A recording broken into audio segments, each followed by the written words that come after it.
próximo programa es para todos. No contiene escenas de sexo o violencia.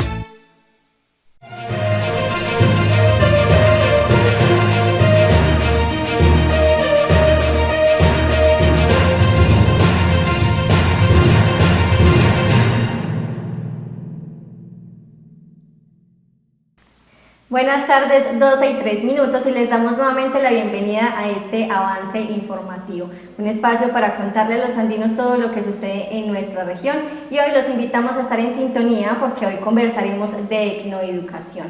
Etnoeducación, un espacio para hablar de pedagogía, de la cultura, de la tradición indígena, y precisamente para hablar de este tema nos acompaña la gobernadora del Resguardo, Luz Emilce Panchí Panchí, y la rectora de la institución educativa en Veracar Matarrúa, María Doli Niasa Panchí. Bienvenidas a este espacio, qué rico compartir con ustedes, y hablaremos entonces de educación. Un saludito entonces para los andinos. Muy buenos días para todos los televidentes que nos están viendo. Este rato que vamos a compartir pues un poco sobre el tema cultural, especialmente el territorio de Carmatarrúa. Gracias por la invitación. Sí, buen día. Sí, mi nombre es Doli Niasa, aquí con la intención de compartir un poco de ese proceso educativo en Carmatarrúa. Muchas gracias por la invitación.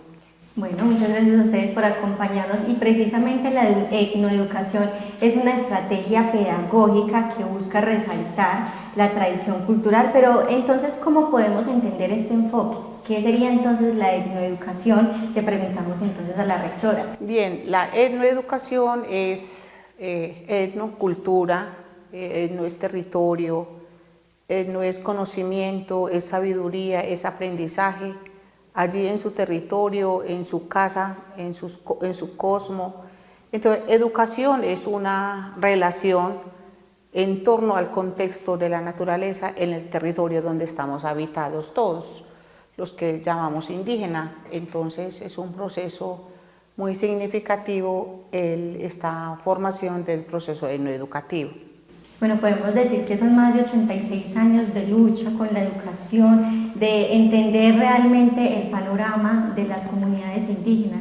Cuéntenos, gobernadora, cómo acogen ustedes este panorama de la etnoeducación. Bueno, la etnoeducación, pues históricamente nosotros en nuestro territorio tenemos una vida de existencia de 200 años, en donde la educación ha tenido un antes y un después, y un pasado pues de que ha ido evolucionando, en donde el Estado poco a poco, mediante el sistema pues educativo, ha ido reconociendo que también los pueblos indígenas han ido evolucionando a través del tiempo en tema educativo. Y yo creo que pues el Estado en sí, viendo pues como esa evolución, ellos dijeron, bueno, esto hay que ponerle nombre, y ahí fue donde nació pues etnoeducación, en donde dice, como decía ahora nuestra querida rectora, donde habla de la cultura, de un pueblo, de una resistencia también, porque la etnoeducación nos ha enseñado también a resistir como pueblos indígenas en temas de educación dentro del sistema, porque el sistema llegó a nuestras comunidades en tema educativo con una escuela nueva, cuando ya estábamos acostumbrados a educarnos en una escuela muy propia, muy cultural, muy tradicional con nuestros abuelos. Y entonces la etnoeducación lo que hizo fue de que, bueno, también es para que vayamos preparando a través del tiempo, mediante el sistema, cómo podemos evolucionar también en tema educativo, y también mostrar y enseñar, y que nuestros niños también se vayan formando para el tiempo. Bueno, este tema o este nuevo sistema, como lo mencionan ustedes, para ustedes el tema de la educación de nosotros, los capunías, como ustedes nos llaman, fue algo complejo, ¿cierto? De pronto porque entraron a brindar conocimientos y nuevas posibilidades que para ustedes también fue complejo, para todas las comunidades, no hablamos solamente de las indígenas, pero ahora que ustedes tienen la posibilidad de mostrarse como cultura, de mostrar todas esas tradiciones, ¿qué le dicen ustedes al gobierno, pensando que es muy nuevo el término de la etnoeducación? Bien, la etnoeducación, pues sí, al principio fue muy difícil. Pienso que nuestros padres, nuestros mayores, los que se vincularon en eso entonces a un proceso educativo muy distinto, a esa formación que traía el niño desde su casa, porque esa educación fue acogida desde la familia, desde la medicina tradicional, los médicos tradicionales y diferentes conocimientos de sabiduría ancestral que lo transmitían a nuestros chicos en esos entonces. Cómo eso choca cuando el muchacho llega a la escuela, porque es una educación muy tajante, una educación que fue en eso entonces, cuentan los que habían estado en esa época, la palabra donde decía la educación, el aprendizaje o la educación con sangre entra, donde muchos niños en eso entonces fueron maltratados, castigados. Cuentan algunas veces que en eso entonces estaban las inspecciones municipales, había un inspector municipal en el resguardo y aquel estudiante que no iba a la escuela, el inspector mandaba, o no sé, a sus gendarmes o policías, como se llamaba en eso entonces, a traerlos a la casa para traerlo a la escuela. Esa era una educación obligada. Una educación lleno de eso, muy impuesta, obligada. Entonces, de esa época, los que aprendieron mínimamente a firmar su nombre, porque a eso fue que hasta eso llegaron. Pero cómo después se fue evolucionando la educación, bueno, suponiendo que hay por ahí 30 o 40 años que tengamos el reconocimiento de no educativo, pero no ha sido en su totalidad el reconocimiento. ¿Por qué digo esto? Porque dentro de este proceso educativo debe haber reconocimiento, esas pruebas del ICFES, que nosotros siempre, todas las poblaciones indígenas, luchamos con eso, lo del ICFES. O sea, en el ICFES es un genérico a todos los estudiantes colombianos, así sea campesino, indígena, negro, afro, como lo quiera llamar, a todos lo tratan de igual manera de condición en esas pruebas del Estado. Entonces, en la prueba del Estado no van a decir qué hacía su espíritu, su jai, su ritualidad y las prácticas que hacen, cómo es el cuidado de la madre naturaleza, cómo debemos respetar a los mayores, cómo debe escoger la planta para hacer una ceremonia, un ritual, cuáles son las condiciones de sentar allí para hacer esa participación. No va a haber. Entonces, a veces allí hay choque en el sentido de que muchos de nuestros estudiantes, ese conocimiento tan amplio que se imparte desde la escuela, desde la etnoeducación, hay un choque. Entonces también es una apuesta, si el Estado, hasta que ellos no ha habido reconocimiento total del proceso etnoeducativo por la misma razón, porque el ICFES nos dan las preguntas múltiples, genérico para todos los población escolar, como mencioné.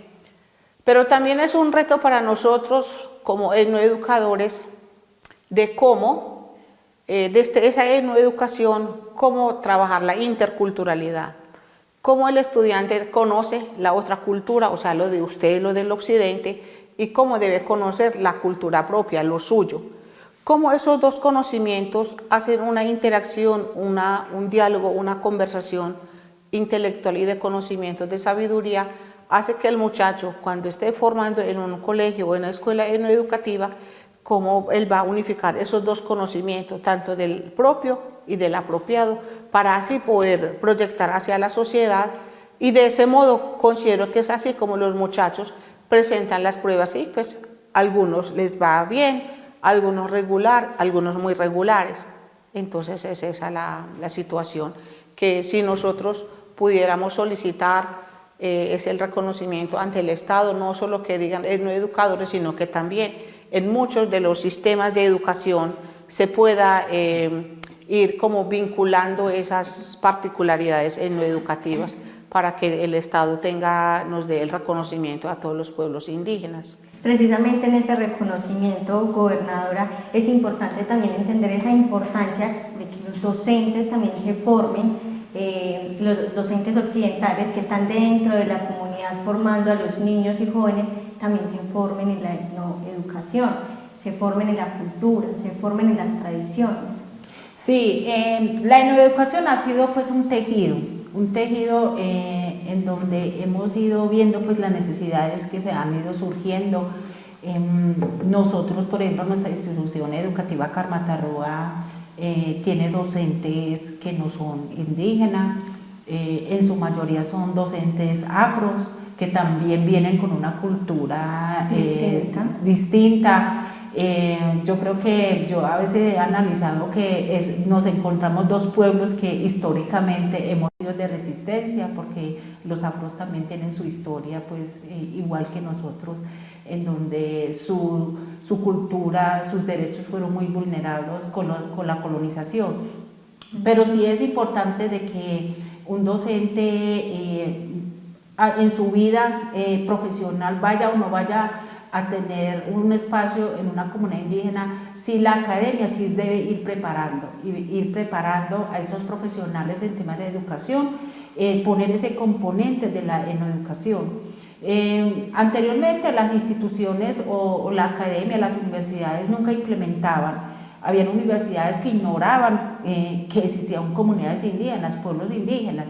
Ahora las universidades han ido implementando de que los estudiantes vayan a un territorio indígena, conozcan su manera de educar, su manera de vivir, de gobernar, y eso ha ayudado mucho también a que estos profesionales por lo menos tengan un acercamiento, un mínimo conocimiento de que en Colombia hay pueblos indígenas, que en el sureste hay pueblos indígenas, que en Antioquia hay pueblos indígenas. Yo tuve una experiencia con una universidad de Medellín y una vez me invitaron allá para que fuera a hablar sobre territorio indígena. Entonces cuando yo me presenté me preguntaban que si yo era de Perú, de Ecuador, que pues daba a pesar de que a 3 horas de mi territorio hay una universidad y no sabía que existía una comunidad indígena en Verazamí. Entonces uno mire cómo es tan pobre esa implementación aún, y yo creo que, como le digo, la enoeducación debe ser en una construcción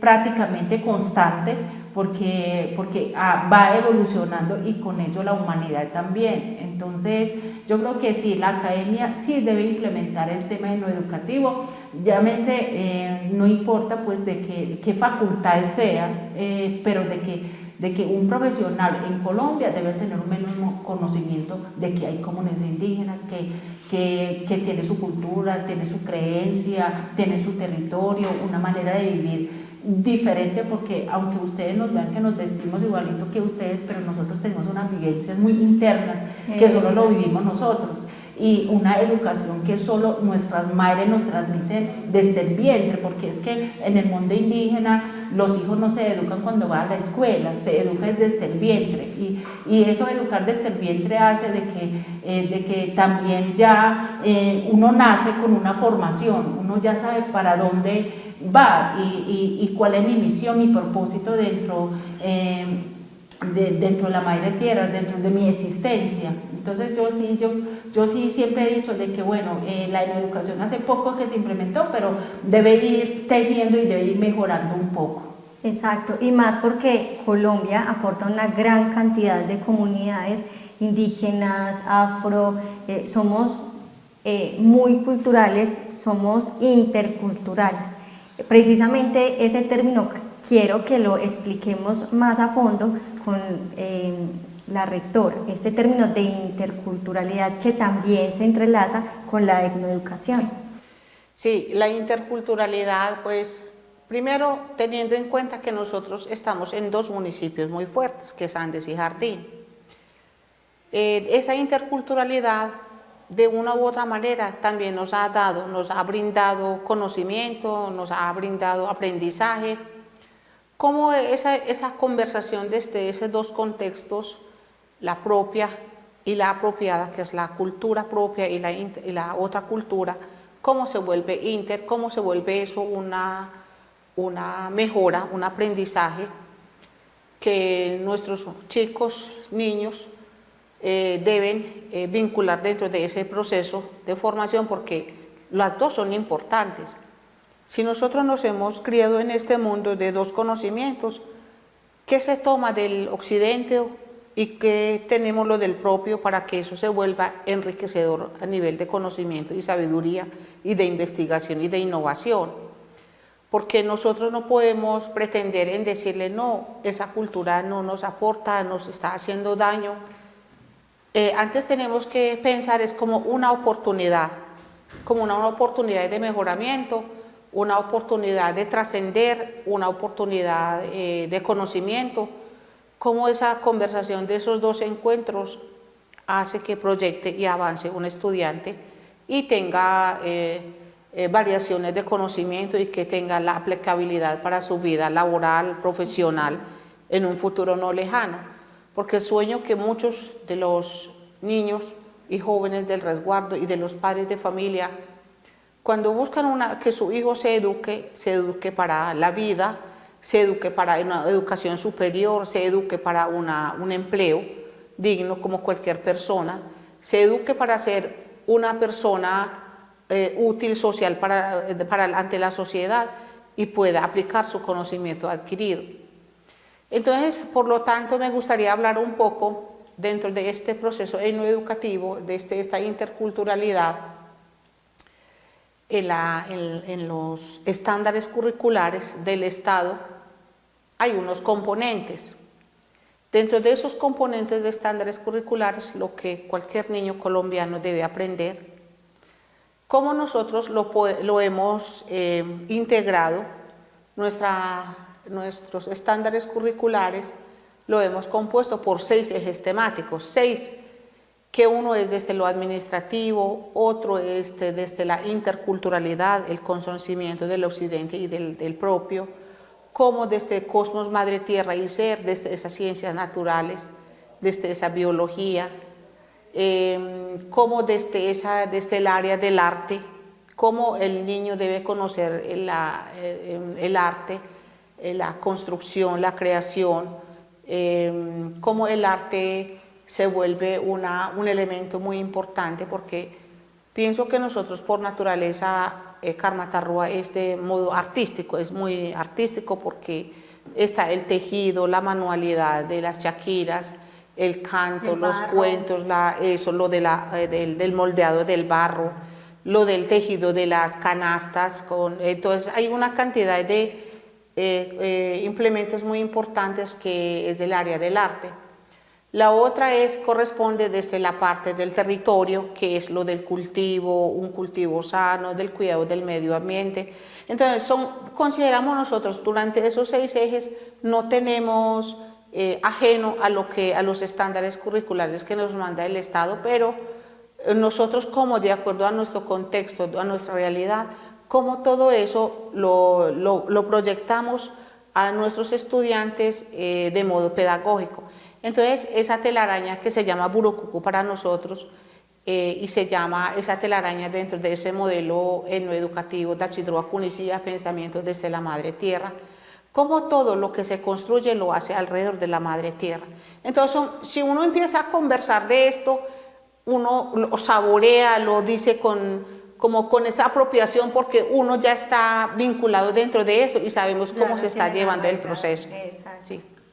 Listo, vamos a seguir hablando de educación, pero vamos a hacer una pausa para compartir con ustedes la siguiente nota informativa. María Cristina y televidentes, buenas tardes. Así es, oficialmente esta tierrita del suroeste antioqueño cumple 172 años. Y les cuento que estuvimos el pasado lunes en la noche acompañando la Feria Equina, la cual se realizó en el Parque de San Pedro.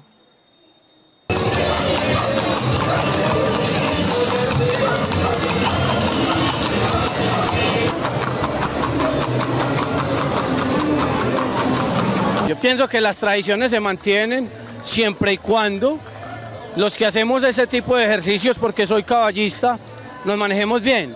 Está bien que se tomen sus tragos, que hagan su diversión, pero lo importante es que se manejen bien, que cuiden bien los animales, porque esto es una tradición, no solo del municipio de Andes, sino del departamento de Antioquia. Incluso por donde descubrimos las montañas, por donde abrimos caminos, y es una tradición que se tiene que mantener. Y desde la Asamblea Departamental de Antioquia lo vamos a apoyar.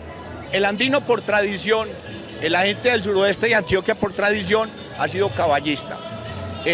Nos han gustado mucho, es decir, es que nuestros viejos eran arrieros. Nosotros nos levantamos con los viejos, que fueron los que nos enseñaron a nosotros a ser berracos, a los arrieros. la gente guapa, esos que trabajaban con esa recua de mulas desde aquí hasta Medellín y hasta la mina La Baibe y unas cosas impresionantes. Esos somos los andinos, de ahí nuestro arraigo y nuestro amor por los caballos. Hoy acá estamos felices con eso y cuidamos mucho los caballos, los queremos mucho, los amamos y queremos que la gente aprenda eso, a cuidar los animales. Ahí vimos entonces algunas imágenes de lo que se vivió el pasado lunes en el Parque de San Pedro. Los invito para que se conecten en nuestra emisión central del fin de semana a las 8 de la noche, donde les compartimos más información del cumpleaños de Andes y otras noticias también de su interés. No se desconecten del avance informativo porque en un rato regresamos con más noticias. Y seguimos hablando en este espacio de educación diversa y ahora le damos paso a la gobernadora para que nos cuente un poco de cómo ha sido esta experiencia con los docentes y de pronto, o con la comunidad también, en cuanto al tema de racismo, o si la comunidad ya ha empezado a entender, los occidentales que entran constantemente al resguardo, a entender más la tradición indígena. Bueno, ha sido un proceso porque cuando llegaron docentes no indígenas, la verdad fueron un poco más celosas la comunidad, porque en la historia no quedó pues que digamos muy bien vista. En la historia la educación llegó, no llegó con una educadora indígena, sino con una educadora pues no indígena, porque en su proceso histórico en Carmatarrúa la educación llegó junto con la religión. Entonces, ahora pues como contaba la rectora, llegó de una manera pues que en cierta manera muy cruel. Entonces ese antecedente que quedó de que no, un educador no indígena no debe ser parte de nuestro territorio por todo ese historial pues que no muy agradable había quedado. Entonces cuando comenzaron a hablar del proceso pues de nombramiento de educadores no indígenas, que especialmente fue más en la básica secundaria, porque en la básica primaria siempre después de que la comunidad pudo recuperar la educación y que los educadores fueran indígenas, estábamos acostumbrados a ver de que los educadores eran los mismos miembros de la comunidad, pero cuando se implementó la básica secundaria, nos vimos con esa realidad de que no contábamos con los profesionales para poder subsanar esa necesidad. Y ahí fue donde comenzó a entrar la población no indígena y la verdad fue pues un proceso muy difícil. Y yo decía que para la persona que llevaba la dirección de la institución era más, porque era la comunidad diciendo no permitimos docentes que no sean indígenas y por un lado la necesidad. Ahora es que en el presente poco a poco se ha ido pues como relacionando y que también nuestros niños comiencen a ver de que ese educador que no es indígena también es autoridad dentro de la educación en su institución, que hay que respetar, que hay que tejer junto con los docentes con los niños, y también no hay que dejar que el educador no indígena llegara a una cultura en donde unas vivencias muy diferentes, desde el idioma, desde los gustos, desde el comportamiento, porque yo recuerdo que yo tuve la experiencia de tener una educadora no indígena, y entonces en el descanso, cuando uno se colgaba en un árbol, para ella eso era indignante. Váyase que no se puede quedar ahí, usted es una niña, cuando eso para nosotros eso hace parte de la educación, porque a uno como en Vena le dicen, usted tiene que aprender a nadar, usted tiene que aprender a trepar un árbol, pues es una educación que uno recibe en la casa. Y para el educador en la escuela eso no era educación sino travesura.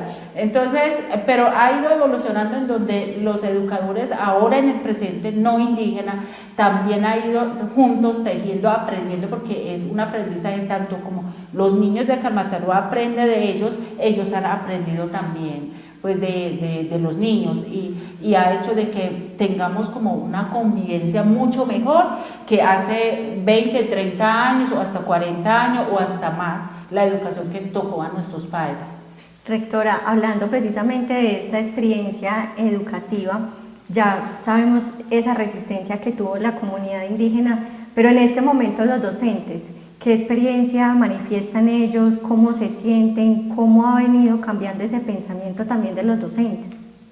Dentro de este proceso de la educación intercultural o la etnoeducación, Los docentes no indígenas que han vinculado al sector educativo en las poblaciones indígenas y más aquí en Carmatarrúa, pienso que es un reto de aprendizaje, porque ellos no vienen allí a enseñar, ellos vienen a un aprendizaje.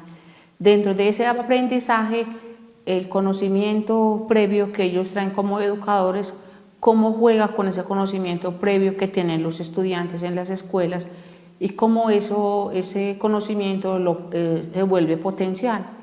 Ya esa articulación se vuelve riguroso, porque también los docentes allí, de una u otra manera, deben tratar o intentar de explorar el manejo de la lengua materna. También eso es interés también de cada quien. Algunos son muy agilidosos para articular algunas palabras, los más usuales, el saludo, la despedida, pedir un favor, preguntar sobre algo. Y como otros que de pronto no se vuelve tan interesante.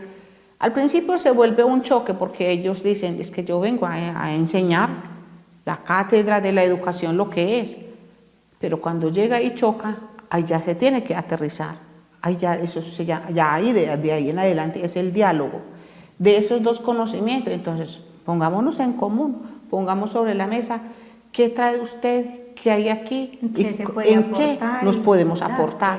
Entonces ya los profesores, ya ellos se van interesando, ya se van conociendo el contexto, ya se van ubicando, ya ellos ya son partícipes de todos los eventos que tengamos, ya ellos dan sus ideales y sus aportes para estas mejoras curriculares pedagógicas. Entonces pienso que ahora ya no es tanto el choque lo que hacía varios años había. Ahorita esta educación ha sido tan amplia, entonces aquel docente que va a venir a vincular a Carmatarrúa seguramente debe mirar un poco, orientarse o instruirse qué es esto de etnoeducación para no venir a chocar con la comunidad. Pero también hay una cosa a favor. El Estado ya está dando nombramiento a maestros indígenas del territorio en lo posible hablantes de su propia lengua, pues, y el que no ha estado hablando, ese docente no educativo, por lo tanto él debe ir familiarizando y aprendiendo.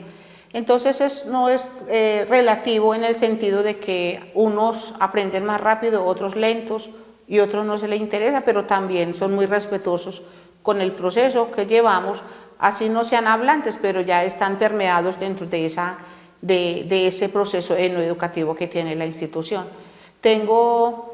Tuve una experiencia muy bonita de un estudiante que ya es graduado bachiller. Yo creo que en algún momento habían hecho algunas tomas de experiencia de este estudiante, que es del vecino del resguardo. Ese joven estudió desde preescolar, siguió todo su proceso académico en Carmatarrúa, se graduó de 11 y es el que mejor hablaba la lengua materna, no siendo indígena, porque él se formó desde muy pequeño y hablaba perfectamente. La diferencia de él es que es mono, no tiene rasgos indígenas, pero si alguno lo ve va a decir, pero este muchacho ¿qué idioma habla? Pero para nosotros habla perfectamente. Tuvo una experiencia muy bonita, ese estudiante es egresado de Carmatarrúa y son cosas pues, para recordarles que son favorabilidad para la institución, de cómo hay estudiantes campesinos, porque allí también se recibe estudiantes campesinos, cómo ese estudiante ya se va familiarizando y va aprendiendo en ese contexto académico con sus compañeros y termina hablando perfectamente la lengua materna. Es algo muy bonito. Exacto. Y esperando que ningún maestro no vaya a ir de Carmatarrúa sin aprender bien el español, la lengua materna. Eso es el reto. Sí. Bueno, y precisamente para rescatar todo el tema de la tradición, el 15 y el 16 de marzo se realizará el primer foro etnoeducativo en la comunidad del resguardo indígena de Carmatarrúa, y en este espacio están invitados todas las comunidades cercanas precisamente para conocer la tradición y cómo ustedes llevan este enfoque de educación con todos los estudiantes. Entonces hablemos un poquitico de qué se va a tratar en este encuentro ahora que estamos hablando de todo este enfoque de etnoeducación. Bueno, ese foro es un sueño pues que se va a hacer realidad, es de que nosotros como comunidad nos vamos a sentar también a mirar cuál ha sido la evolución de la educación como pueblo, como comunidad, como carmateños, cómo ha evolucionado, cuáles han sido esos logros, cómo ha sido esa relación del sistema educativo nacional junto con el sistema educativo propio de nosotros y también cómo ha sido la manera de nosotros administrar la educación dentro de nuestro territorio y mirar el pasado para poder fortalecer el presente, porque quizás de pronto hay momentos, hay cosas que no hemos podido de pronto fortalecer porque no nos hemos sentado como comunidad a mirar la educación, a construir nuestra educación. La hemos ido construyendo durante el tiempo, pero también es bueno sentarnos, bueno, ¿qué hay que mejorar? ¿Qué hay que seguir o qué hay que descartar también? Porque también puede ser de que hay algo que de pronto no evoluciona muy bien, pero entonces también cómo podemos reemplazar eso. Entonces ese momento de encontrarnos, por eso es un foro en donde los invitados especiales de la misma comunidad también, porque la institución llega, nos escucha, se va, pero ¿quién se queda ahí construyendo, tejiendo, viviéndola? La comunidad. Entonces, pues es una iniciativa que la institución educativa en cabeza de nuestra rectora, un sueño que ya ha tenido y que por fin pues ya hemos y se va a hacer realidad, es eso, y también para que conozcan un poco de ese proceso, porque muchas veces los mismos miembros de la comunidad dicen, pero ¿en qué momento se trabaja la educación? Porque es un nombre compuesto por el Estado, por el gobierno, entonces se le olvida que usted en educación la ha vivido toda la vida, en la comunidad, todo el tiempo, educando a sus hijos, desde el vientre, todo eso. Y es como también para que nos valoremos nuestra educación, valoremos a ese recurso humano que se ha esforzado mucho, porque ahora tenemos ya en la historia, en el pasado, hace 30, 40 años, nuestros docentes, si muchos tenían quinto de primaria, ahora nuestros docentes son licenciados, la mayoría en educación, en la pedagogía de la madre tierra. Tenemos también ya docentes que han hecho su especialización, aprendiendo más para poder fortalecer y poder tejer esa educación de afuera con la educación propia que nosotros tenemos para poder fortalecer pues nuestro pueblo. Entonces este foro nos ayuda a mirar todo eso que de pronto, porque tú lo vives cotidianamente, diario en tu comunidad, tú no lo notas, pero si nos sentamos a mirar, es cómo ha sido ese proceso, cómo ha evolucionado y todo el progreso que hemos tenido en tema educativo, y también invita a que la comunidad valore más su propia educación, valore su institución, valore su recurso humano dentro de la comunidad, porque muchos miembros también dicen, no, es que a mí no me gusta la educación indígena, yo solo quiero que mi hijo aprenda a hablar el castellano, entonces lo voy a matricular en la Juan de Dios, voy a matricularlo en Andes, porque también tenemos estudiantes de nuestro territorio, niños. No es un porcentaje pues muy significativo, pero sí algunos niños estudian aquí, por ejemplo, en Andes, en instituciones pues no indígenas, porque precisamente por eso, porque no hemos sentado a mirar de que cuál es la importancia de la educación, de la conservación, la conservación, de que yo no lo hago porque mi hijo aprenda a hablar bien el castellano, sino para que mi hijo se eduque a respetar su territorio, porque es que yo lo hago es más por eso, porque yo debo de que mi hijo conserve su tradición, conserve todo ese saber, aprenda, porque si no aprende en casa, pero lo buscamos afuera que aprenda, entonces va a haber un choque cuando mi hijo ya sea una persona grande, quizás profesional, va a haber un choque con su comunidad. Entonces eso es lo que uno trata de evitar cuando uno dice que los hijos deben ser educados dentro de su territorio, y más cuando nosotros pues tenemos los recursos, porque yo diría que ningún niño no debería estar en una institución no indígena. debería estar dentro de su territorio, pero es por eso, porque no hemos sentado a mirar que la etnoeducación, cuál es la importancia de la etnoeducación en nuestro territorio. Exacto. Para poder pervivir, porque hemos tenido mucha resistencia, pero ahora es esa resistencia educativa, para poder de que esto se siga tejiendo y que esto vaya trascendiendo en el tiempo con nuestros hijos. Que crezca cada vez más.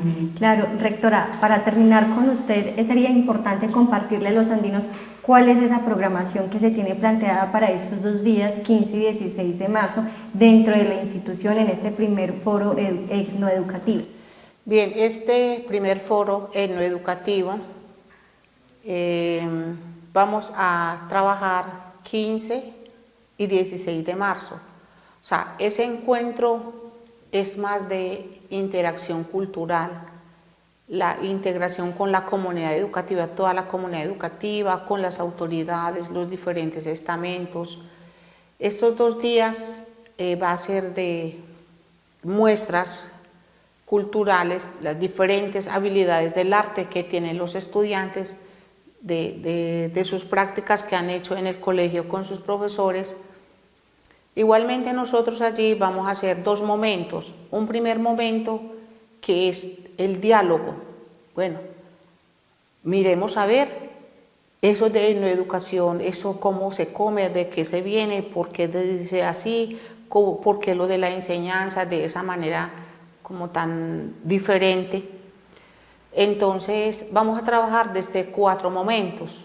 Hay estilo carrusel, la muestra para que la comunidad participe, que vamos a trabajar desde 4 componentes. Uno que es el administrativo, el primer componente, que es lo pedagógico. Lo pedagógico, luego lo administrativo, luego financiero y lo otro, lo comunitario. Dentro de esos componentes tenemos mucha tela que cortar, mucho que trabajar, mucho que dialogar, mucho que ponernos en común, por eso se llama este primer foro, es de manera evaluativa. ¿Qué tenemos? ¿Qué hemos aprendido? ¿Qué no hemos aprendido? ¿Y a qué nos vamos a apuntar? El segundo día, si el primer día nosotros hicimos ese conversatorio, esa participación de todos, poner sus puntos de vista, entonces el segundo día es el evaluativo. Bueno, si nosotros tenemos esto, ¿a qué más nos vamos a apuntar? ¿Cuál es la apuesta de todos nosotros como comuneros, como comunidad, como educación? ¿A qué nos vamos a apuntar? Si la educación de Carmatarroa, ¿de qué manera ha servido, no ha servido, ha funcionado, no? ¿Qué nos falta por mejorar? ¿O qué le quitamos y qué le incluimos? Algo parecido así, para mirar lo que decía ahorita la gobernadora.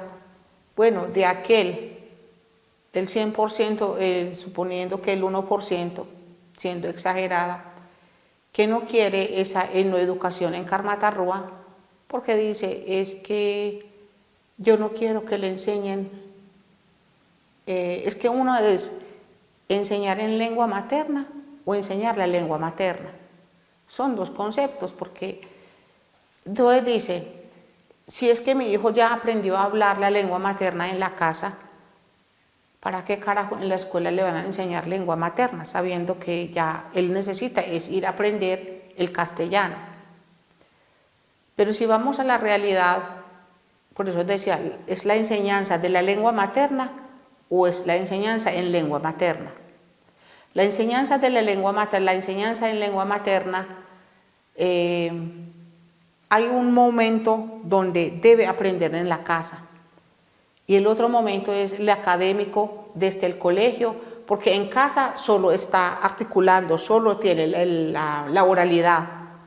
Cómo llega a la escuela ya se vuelve escritura, como el estudiante ya conoce las vocales en Envena, hay 6 vocales orales, 6 nasales, hay 14 consonantes, que esas consonantes hay 2 que son propias de nosotros, que son las consonantes implosivas. Entonces, en casa uno aprende a hablar de manera genérica, pero ya cuando llegamos a la escuela ya empieza la normativa, es como el español que debe aprender sus articulaciones, los grafemas, los fonemas, en Envena también es así. Entonces es también de pronto falta de claridad de aquel padre de familia que dice: mi hijo solamente debe ir a aprender desde el castellano y no desde esa enseñanza de la lengua materna. Para eso enseño en lengua materna en mi casa. Mire, ellos enseñan en lengua materna. En la escuela enseñamos la gramática, la escritura de la lengua materna. Es más, nosotros que somos hablantes, si uno hace un párrafo escrito en lengua materna, escrito, uno se enreda un poco para hacer la lectura de ello. Uno, por más que sea hablante, cuando llega ya a la escritura, uno empieza a confundir. Entonces, por lo tanto, también nosotros tenemos otras tareas muy bonitas.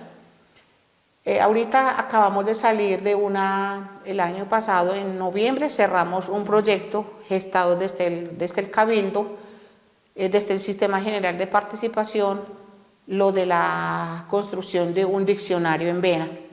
Pienso que ya lo logramos, solo está que salga al público, ya está en proceso de edición, pero es más ese diccionario para la institución. Más sin embargo, está traducido al español si en algún momento alguien se interesa, es que esta palabra quiere decir esto. También nosotros en el 2016, los docentes construimos 3 cartillas que se llama en Viena cartilla 1, cartilla 2 y cartilla 3, que cómo es la enseñanza de la lengua materna en escritura y en pronunciación para grados de primero, segundo y tercero. Entonces nuestro reto ha sido muy grande, que también empezamos a organizar este proceso de construcción de materiales pedagógicos propiamente del resguardo con los docentes, que estamos muy motivados a construir una cantidad de materiales pedagógicos para la misma enseñanza de los niños. Es un reto bien grande. Y aparte de esta dinámica de educación o de esta parte de analizar la educación, ¿tendrán también dentro de la agenda actividades artísticas y culturales para complementar el tema? Claro que sí, tenemos un sinnúmero de actividades, de muestras, que la comunidad educativa, los padres de familia conozcan y sepan a qué va su hijo a la escuela, qué aprende aparte de esa pedagogía, qué parte cultural logra superar y mejorar. Entonces tenemos muestras como que son danzas, cantos, poesías, cuentos, el toque de la banda, el ritual de armonización que se va también a llevar a cabo. O sea, es un encuentro, una fiesta pedagógico, cultural y de participación muy llamativo y muy interactivo. Entonces es pues la invitación que hace nuestra gobernadora. Ya hay entidades como es Secretaría de Educación Municipal, de Andes y Jardín, como está la Administración Municipal, Alcaldía Andes y Jardín, Secretaría de Educación del departamento, y seguramente hay otras entidades de universidades que también hacen parte de este encuentro que va a haber, para por lo menos que vengan a tener esta experiencia significativa tan bonita para nosotros, una primera experiencia. Sé que vamos a sacar muchos frutos de esto y la intención es seguir fortaleciendo este proceso en lo educativo. Bueno, le agradecemos entonces a la rectora de la institución en Veracarmatarrúa, María Doli Niasa Panchi, por acompañarnos en este espacio. Vamos a compartir con ustedes la siguiente nota informativa y al regreso les daremos un ejemplo de precisamente de cultura y de arte que se gesta en esta comunidad. Ya regresamos. Ayer martes se llevó a cabo una nueva reunión con la Superintendencia de Economía Solidaria. En este encuentro se presentó a los caficultores el nuevo agente liquidador que dará inicio a un proceso con el fin de recuperar la cooperativa de caficultores de Andes. Bueno, tomamos la decisión en la Superintendencia de la Economía Solidaria de cambiar a la persona que estaba fungiendo como agente liquidador. Creemos que es muy importante darle un nuevo aire al proceso, generar nuevas confianzas con los acreedores, pero además de esto poner una persona jurídica, porque es un equipo jurídico el que está hoy al frente, el nuevo agente especial es un equipo jurídico que se llama Funservicop, que además es una fundación con mucha experiencia en el sector cooperativo. Reconocer con la comunidad cafetera, sea la base asociativa de Cooper Andes, cuáles son sus expectativas, cuáles son sus inquietudes y qué tan dispuestas están de recuperar esta cooperativa que tanto representa para Andes. Yo he hecho parte de otros procesos con otras cooperativas y mi rol fundamental en esos otros procesos está dado es en construir sistemas de administración, gestión y control que le permitan a esas instituciones crecer, mejorar y lograr su visión estratégica. Después de finalizado el evento, se llegó a un acuerdo de realizar un próximo encuentro para elegir el comité de representantes de los caficultores con la superintendencia.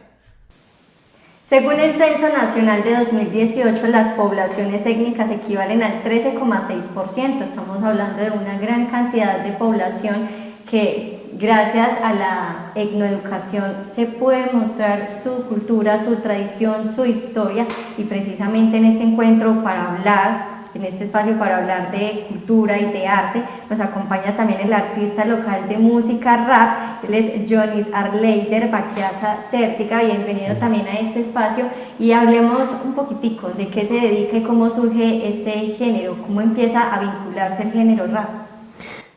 Primero que todo, muy buenos días a todas las personas que nos están viendo. Este género pues surgió, más sin embargo, fue por unos compañeros que yo tenía por allá en mi barrio donde dicen La Virgen.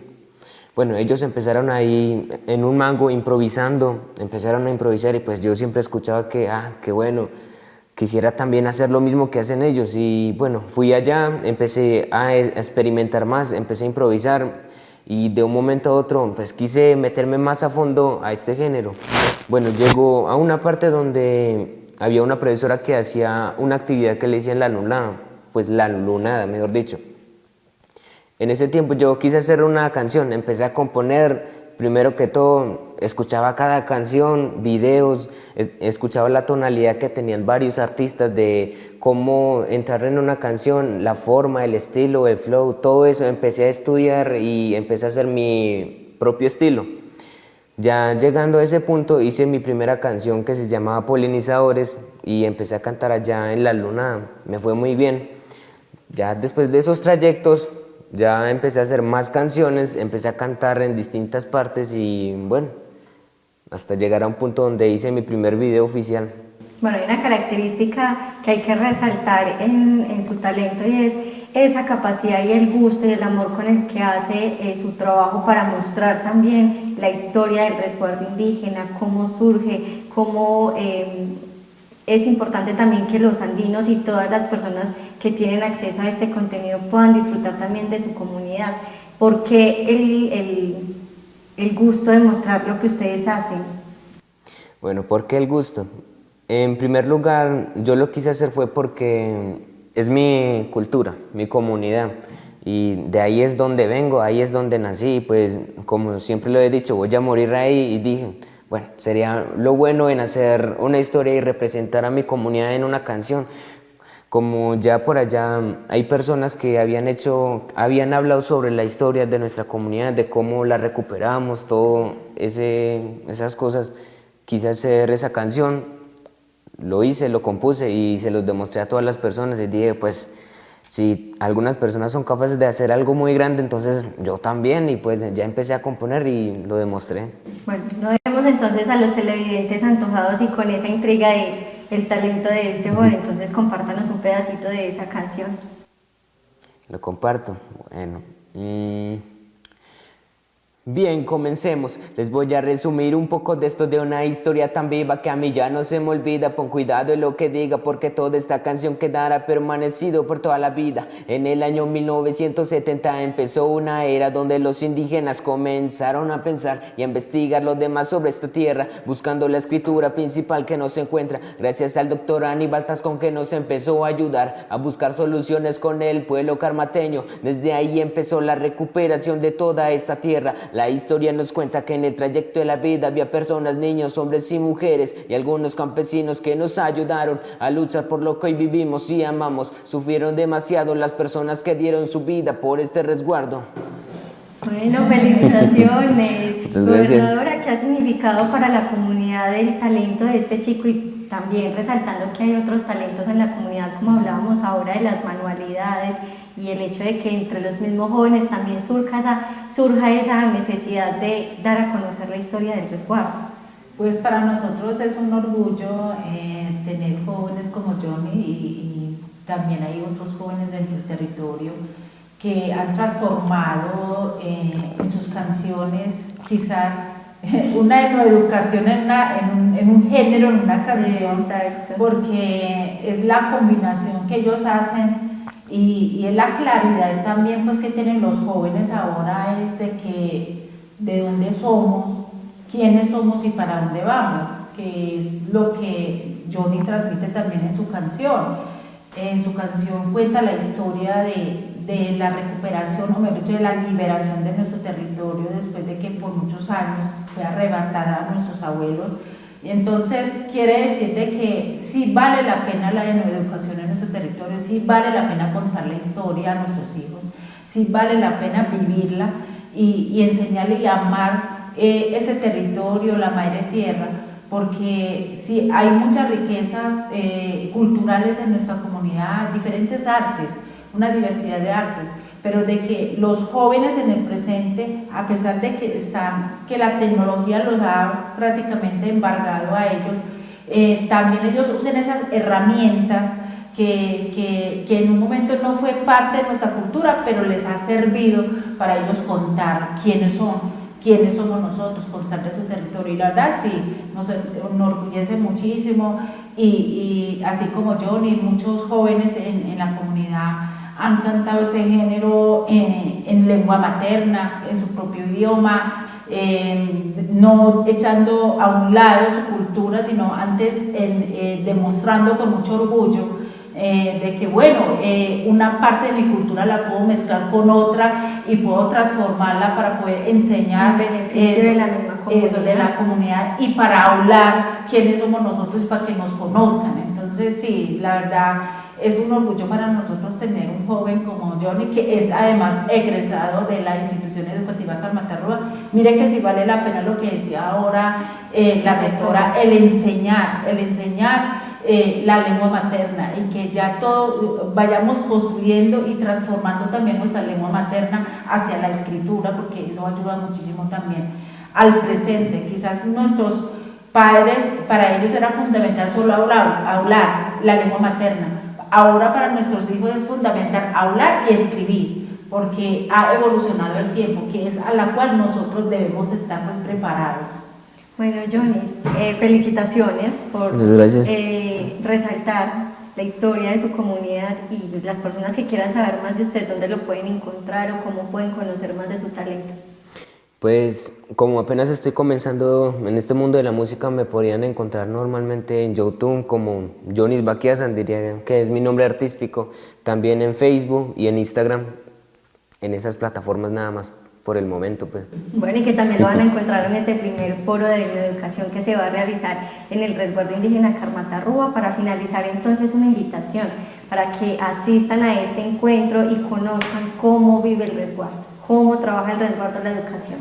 Sí, una invitación especial pues a las instituciones, a nuestros vecinos no indígenas, de que nos acompañen, conozcan un poco de Carmatarrúa, que Carmatarrúa no solo es el tejido, sino también Carmatarrúa tiene muchas riquezas culturales dentro del territorio y una de ellas es nuestra propia educación también, por medio de la educación. Entonces ese día va a haber momentos muy especiales porque vamos a hacer demostraciones y es como ese niño, esa niña se ha ido educando y cómo ha ido transformando y qué tiene para mostrar, para que podamos valorar más nuestra educación, nuestra cultura y si no hemos sido ajenos a este municipio, siempre lo hemos querido, respetado y lo hemos sentido parte de nosotros y nos hemos hecho muy buenos amigos con la población andina, entonces cordialmente invitados. Muchas gracias, una invitación extensiva entonces para todos los andinos y comunidades cercanas para que disfruten de este encuentro de educación que se realizará en el resguardo indígena Carmatarrúa. A todos, gracias por sintonizarnos en este espacio, en este avance informativo y los esperamos la próxima semana con más información.